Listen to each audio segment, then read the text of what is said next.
ang pagpapakasakit ng ating Panginoong Hesukristo ayon kay San Juan. Noong panahong iyon, umalis si Jesus kasama ang kanyang mga alagad. Pumunta sila sa ibayo ng Bati Cedron at pumasok sa isang halamanan doon. Ang lugar na ito ay alam ni Judas na nagkanulo sa kanya, sapagkat madalas magpunta roon si Jesus at ang kanyang mga alagad. Pumaroon si Judas kasama ang ilang bantay sa templo at isang pangkat na mga kawal na padala ng mga punong saserdote at mga Pariseo. May dala silang parol, sulo at sandata. Alam ni Jesus ang lahat ng mangyayari sa kanya, kaya't sila ay sinalubong niya at tinanong, Sino ang hinahanap ninyo? Si Jesus na taga Nazaret. Tugon nila. Sinabi niya, Ako si Jesus. kaharap nila si Judas na nagkanulo sa kanya. Nang sabihin ni Jesus na siya nga, napaurong sila at nabuwal sa lupa. Muli siyang nagtanong, Sino nga ba ang hinahanap ninyo? Si Jesus na taga Nazaret. Sagot nila, Sinabi ko na sa inyo, ako si Jesus. Kung ako ang hinahanap ninyo, hayaan ninyong umalis ang mga taong ito. wika niya. Sinabi niya ito upang matupad ang kanyang salita. Walang napahamak kahit isa sa mga ibinigay mo sa akin, Ama. Binunot ni Simon Pedro ang kanyang tabak at tinaga ang alipin na pinakpunong saserdote. Natigpas ang kanang tainga ng aliping yaon na ang pangalan ay Malco. Sinabi ni Jesus kay Pedro, Isalong mo ang iyong tabak. Dapat kong inumin ang kalis ng paghihirap na ibinigay sa akin ng Ama. Si Jesus ay dinakip at ginapos ng mga bantay na Hudyo at ng pangkat na mga kawal sa pamumuno ng kanilang kapitan.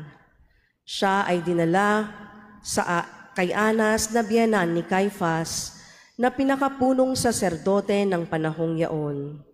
Si Caifas ang nagpayo sa mga Hudyo na mas mabuti para sa kanila na isang tao lamang ang mamatay alang-alang sa bayan.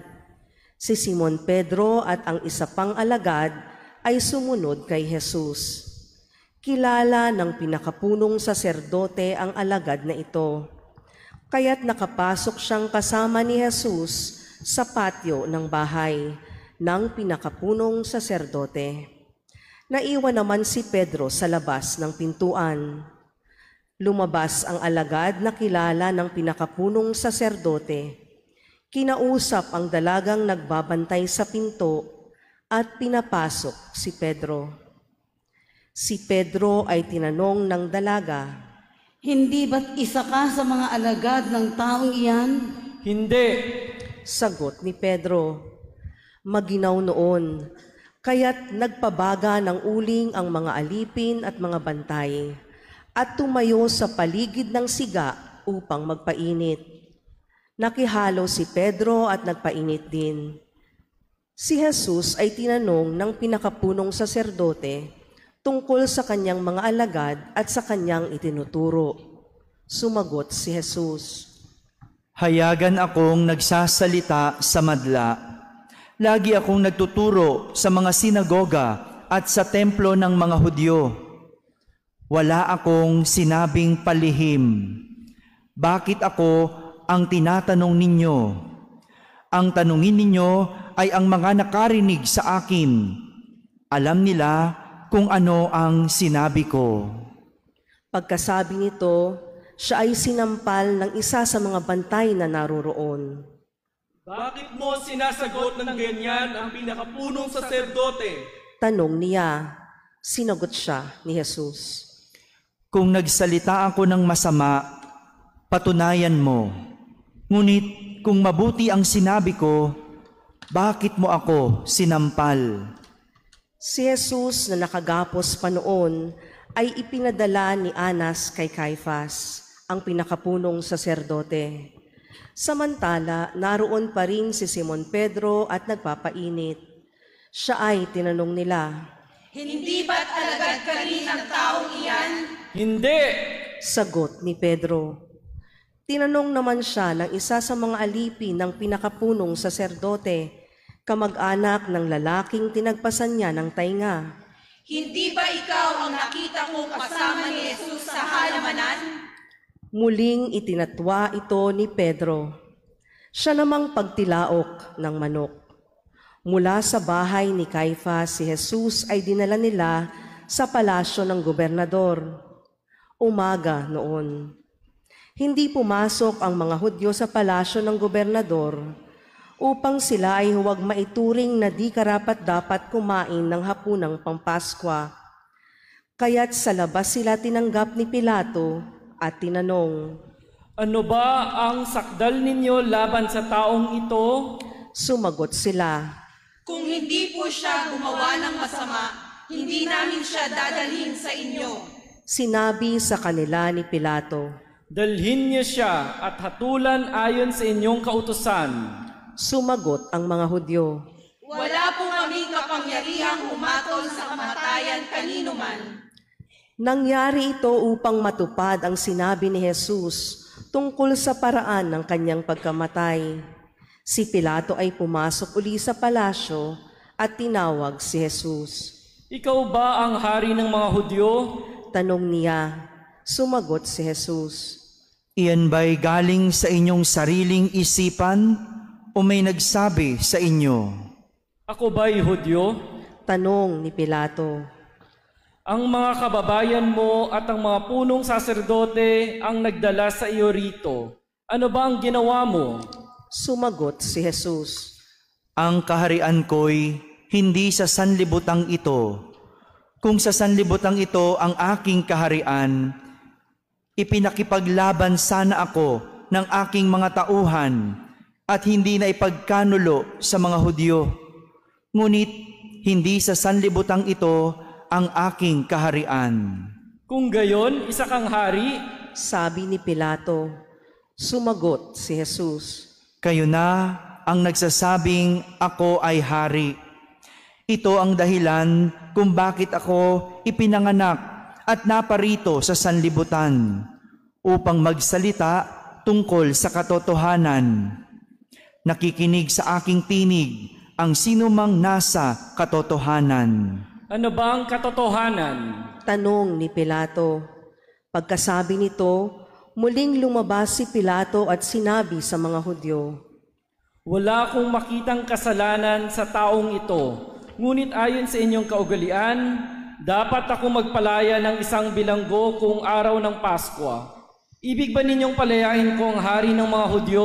Hindi! sigaw nila. Huwag siya, kundi si Barabas.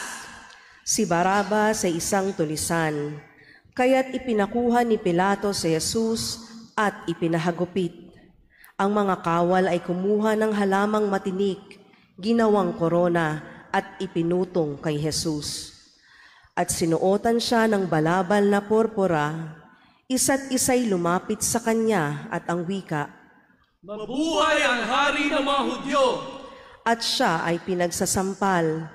Lumabas uli si Pilato at sinabi sa kanila, Ihaharap ko siya sa inyo upang malaman ninyo na wala akong makitang kasalanan niya.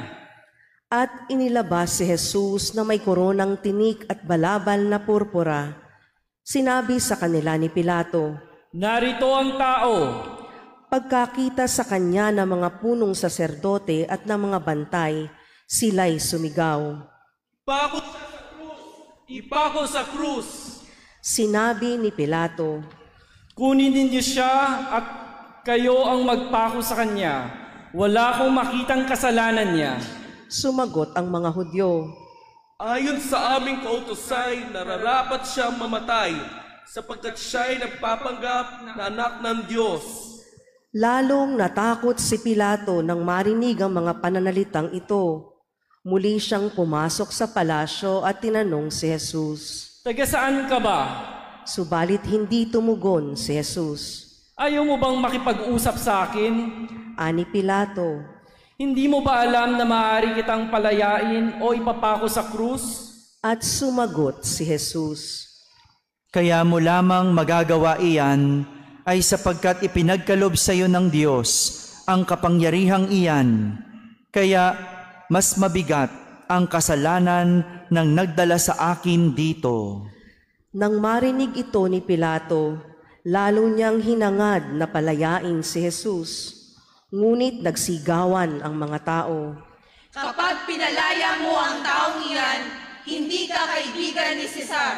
Sino mang nagpapanggap na hari ay kalaban ng Cesar. Pagkarinig ni Pilato sa pangungusap na ito, inilabas niya si Jesus. At siya ay lumuklok sa hukuman sa dakong tinatawag na ang plataporma, gabata sa wikang Hebreo. Araw noon ng paghahanda sa Paskwa at mag-iikalabing-2 na ng tanghali. Sinabi ni Pilato sa mga Hudyo, Narito ang inyong hari. Sumigaw sila, Patayin siya! Patayin! Ipako sa krus! Ipapapako ko ba sa krus ang inyong hari? tanong ni Pilato.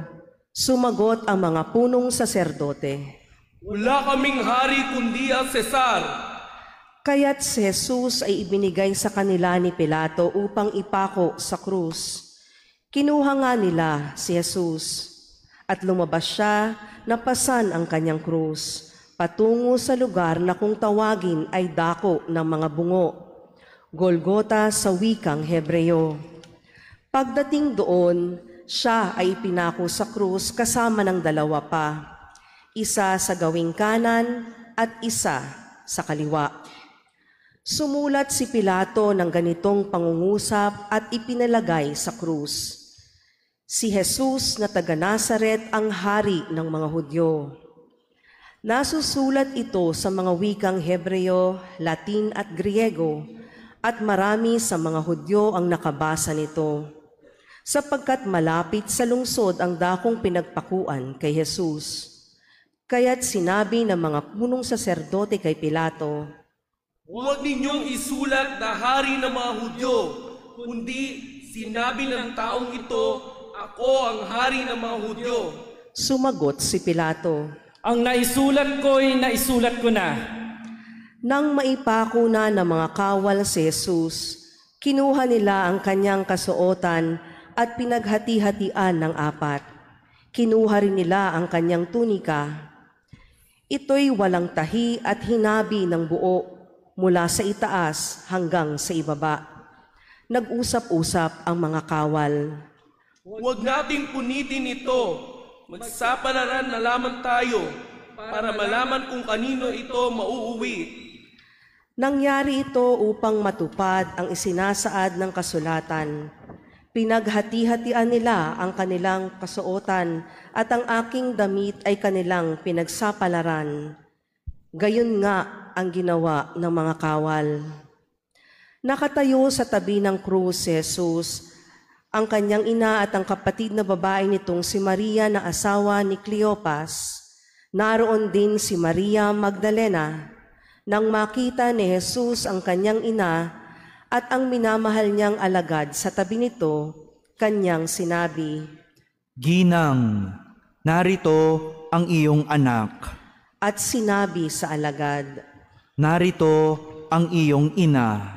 mula noon, siya ay pinatira ng alagad na ito sa kanyang bahay. Pagkatapos nito, alam ni Jesus na naganap na ang lahat ng bagay. At bilang katuparan ng kasulatan ay sinabi niya, Nauuhaw ako. may isang mangkok doon na puno ng maasim na alak.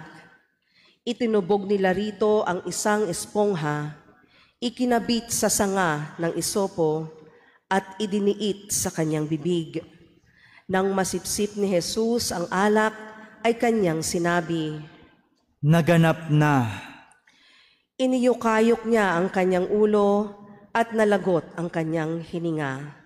Magsiluhod po ang lahat.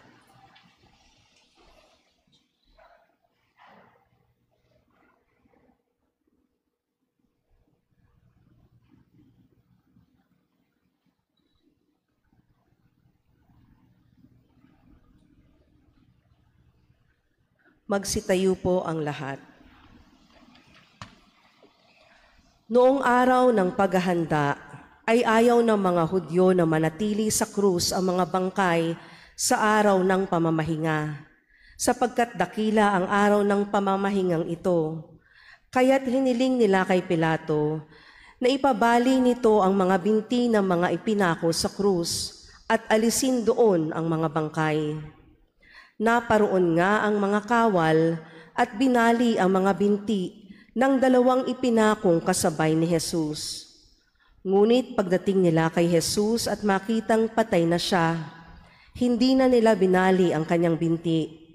Subalit, inulos ng sibat ng isa sa mga kawal ang tagiliran ni Jesus, at biglang dumaloy ang dugo at tubig.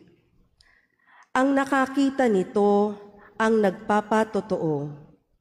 Tunay ang kanyang patotoo, at alam niyang katotohanan ang sinabi niya, upang kayo ay maniwala. Nangyari ang mga ito upang matupad ang sinabi ng kasulatan, walang mababali isa man sa kanyang mga buto. At sinabi naman ng ibang bahagi ng kasulatan, pagbamasdan nila ang kanilang inulos. Pagkatapos nito, si Jose na taga-Arimatea ay nagsadya kay Pilato upang humingi ng pahintulot na makuha ang bangkay ni Jesus. Si Jose ay isang alagad ni Jesus, ngunit palihim nga lamang dahil sa takot sa mga Hudyo. At pinahintulutan siya ni Pilato.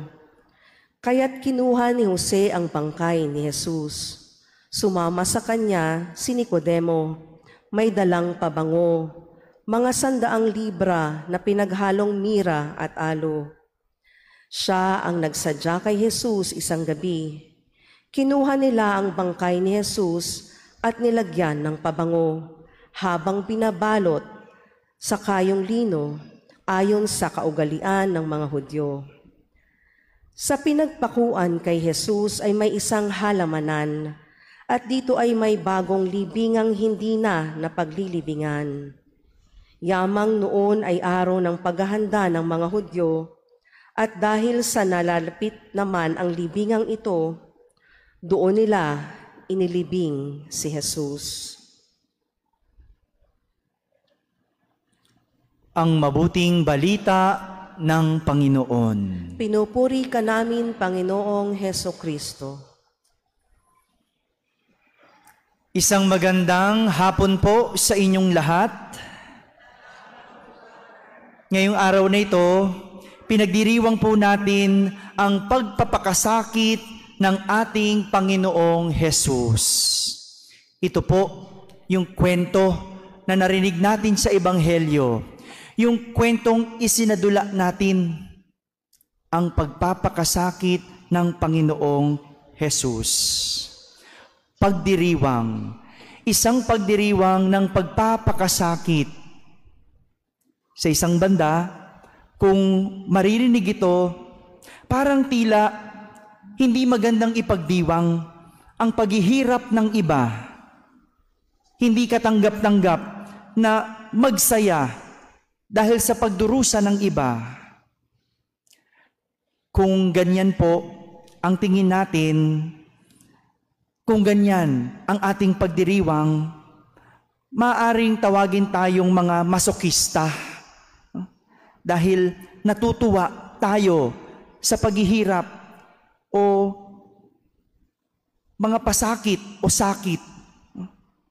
O pwede rin tayong tawaging mga sadista dahil natutuwa tayo sapagkat naghihirap ang iba. Ngunit hindi po ito ganoon. Hindi po ito ang dahilan kung bakit tayo nagdiriwang. Hindi ang sakit o hirap na pinagdaanan ni Jesus ang ating ipinagdiriwang. Mas lalong hindi rin ang kanyang kamatayan, kundi ang pag-ibig na dahilan ng kanyang sakit at paghihirap. Ang pag-ibig na dahilan ng kanyang sakit at paghihirap. Ang pag-ibig na dahilan ng kanyang kamatayan sa krus. Yan ang ating ipinagdiriwang. At ito ang kwento ng pag-ibig ng Diyos sa tao. Pag-ibig na hinarap ang lahat ng sakit at hirap alang-alang sa kaligtasan ng sangkatauhan. Pag-ibig na handang mamatay para ang minamahal ay mabuhay. Yung pag-ibig na ito, hindi siya yung may gawa.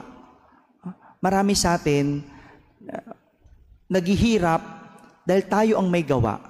Yung paghihirap ni Jesus, hindi siya ang may gawa. Yung ilan sa atin naghihirap kasi hindi nag-ipon, naghirap. Naghihirap kasi panay bisyo, may sakit. Naghihirap, nasasaktan kasi nangaliwa. Ikaw ang may gawa. Naghihirap kasi bumagsak sa board exam. Hindi nag-aral. Ikaw ang may gawa. Pero itong hirap na dinaranas o dinanas ni Jesus, hindi siyang may gawa. Hindi siya ang pumili. Pero ito yung kanyang inakap. Ito yung kanyang tinanggap. At ito yung hirap na kanyang hinarap. Itong kwento ng pag-ibig ng Diyos sa tao. Pag-ibig na hinarap ang lahat ng sakit at hirap. Sa ating unang pagbasa, ipinapakilala sa atin ni Propeta Isaías ang isang lingkod ng Panginoon na handang magdanas ng hirap at sakit para sa iba, kapalit ang mabuhay mula sa pagkakasala. Dagdag pa ng propeta, siya ang lingkod na nasugatan ng dahil sa ating kasalanan at binugbog dahil sa ating kasamaan.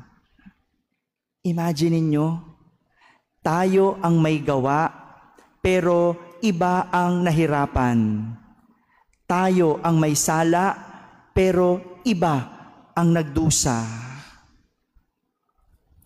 Ang pag-ibig na ito ay tinatawag nating sakripisyo o sacrifice sa Ingles, na mula sa dalawang salitang Latin na sacra, meaning sacred things, at facere, meaning to make or to do.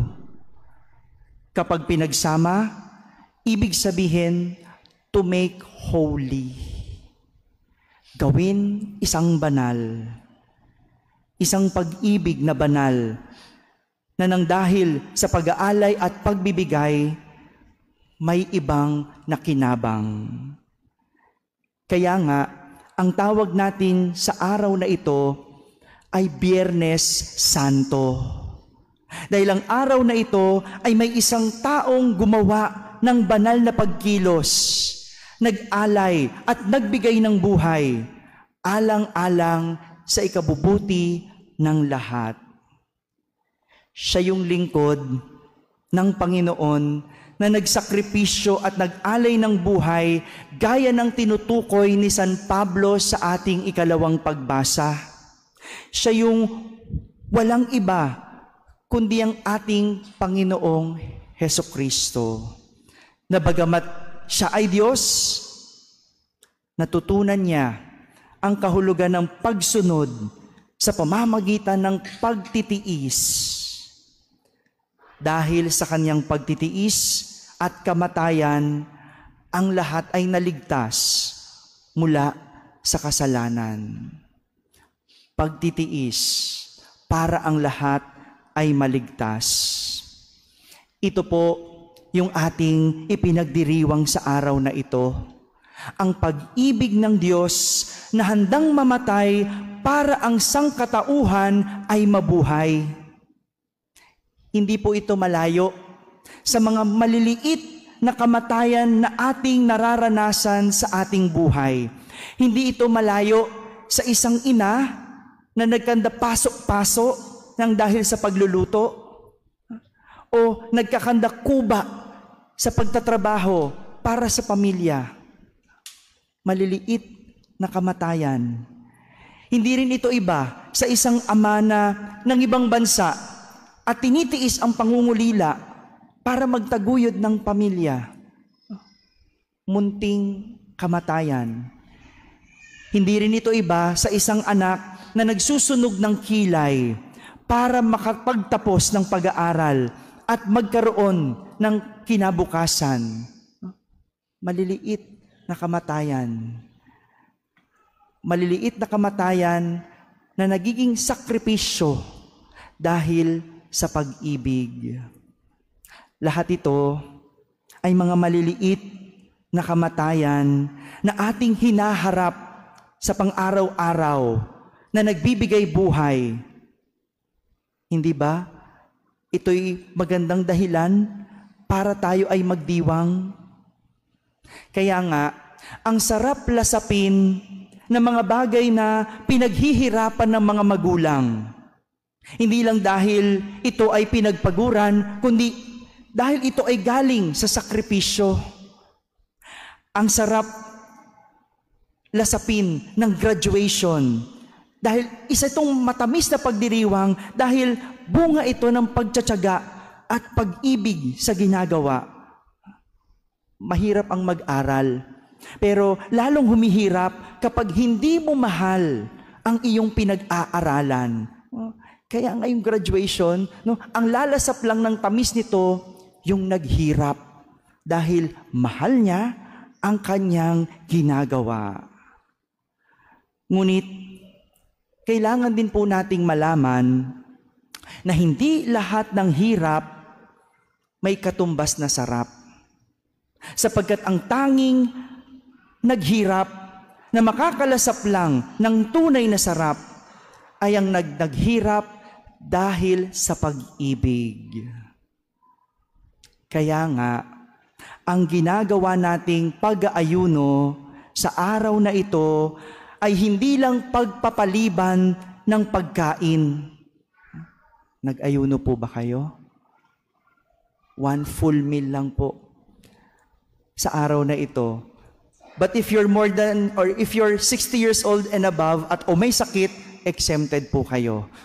Yung pag-aayunong ginagawa natin, hindi lang ito pagpapaliban ng pagkain, kundi pagtitiis ng sariling gutom para ang iba ay mapakain.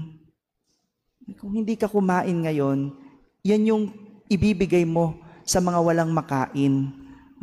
Dahil kung pagpapaliban lang ng pagkain ang ginagawa sa pag-aayuno at walang pag-ibig, mauuwi ito sa reklamo at daing. Pag walang pag-ibig, ang ginagawang pagtitiis at paghihirap, nauuwi sa reklamo at daing.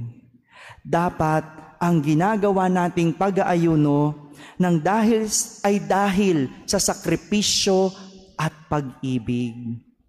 Ito po ang nangyayari sa naghihirap na walang pag-ibig, na uuwi sa puro reklamo at daing.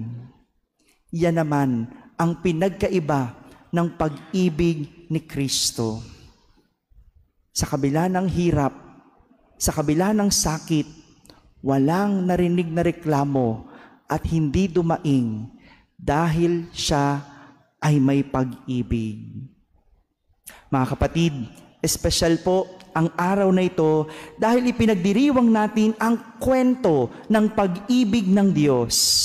Pag-ibig na nagawang magsakripisyo at nagdiriwang tayo sapagkat kahit na tayo ang may dahilan ng paghihirap ng Diyos, hinarap niya ito ng walang reklamo dahil iniibig niya tayo. Amen.